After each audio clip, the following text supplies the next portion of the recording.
Hello people, welcome to my channel. If you are new here, please kindly subscribe to my channel, and if you are a returning subscriber, please like and share this video. So this is the chapter 1 of Redemption Road by Elma Shaw. The chapter 1 opens with a funeral of Catherine May, that is Bendu Lewis' grandma.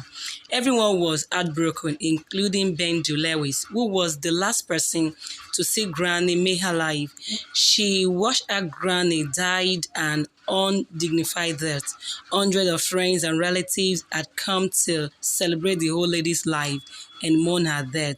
Although the remains of Catherine Lewis had never been found, the family had to use a casket and place it in a large of Granny May, a Bible, a collage of family pictures, a framed picture of her husband, Samuel Lewis, a single white rose, and the red, white, and blue flag of Liberia. Benjamin Lewis moved steadily to comfort friends and relatives. Benjamin Lewis was Bendu's father. Her mother, Eva Lewis, was also there. Ben and Eva left Liberia in the early 90s.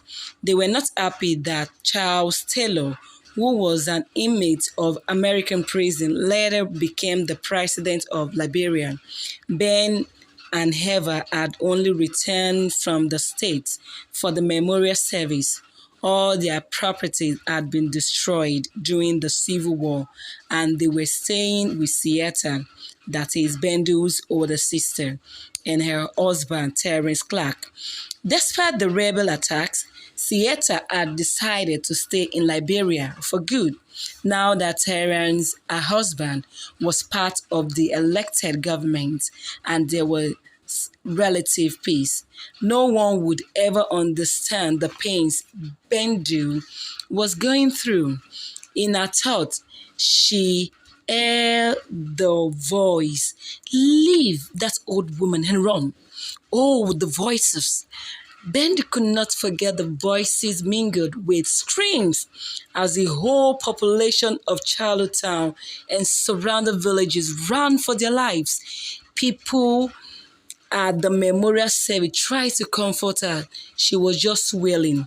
That day, as they ran, with Bendu pushing her sick grandmother in a wheelbarrow, and a woman grabbed her and told her to leave her aged granny and ran for her life because Granny is old already and her time is up. There were screams everywhere.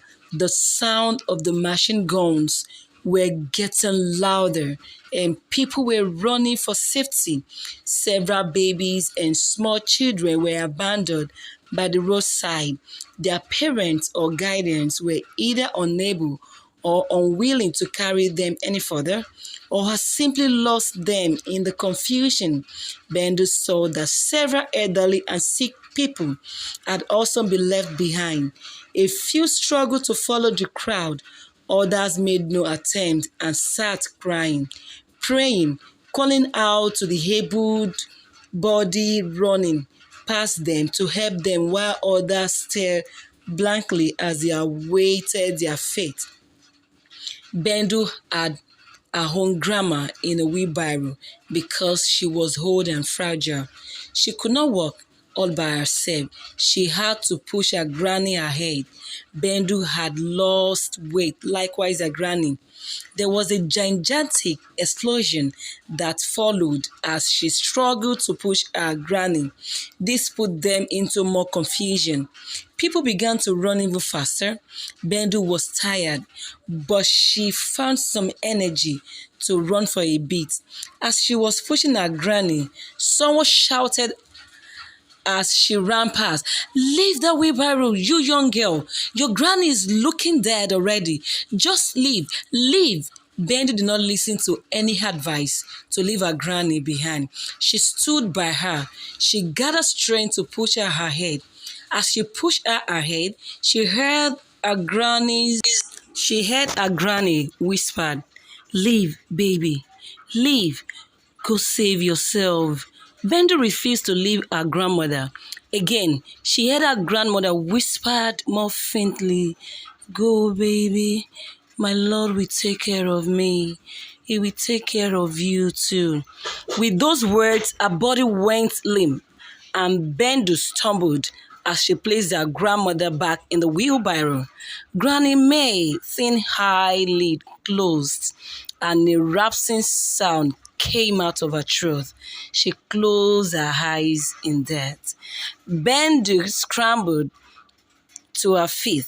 She collapsed the wheelbarrow and wept bitterly. She was crying so hard she didn't see the fighters standing right in front of her anymore. The fighters were obviously not from the armed forces of Liberia. Their commander, Commander Cobra, was a tall, muscular man with a mustache. Commander Cobra asked Bendu her name, and he noticed she spoke his dialect so frankly. Some of the fighters made jokes of her dead granny. Bendu was distressed. The men dragged her, and she screamed in agony. She fell unconscious from the pain, and when Bendu finally woke up, it was dark and the fighters were quietly setting up camp in the woods. So this is the summary of chapter 1. Thanks for watching. Thanks for listening.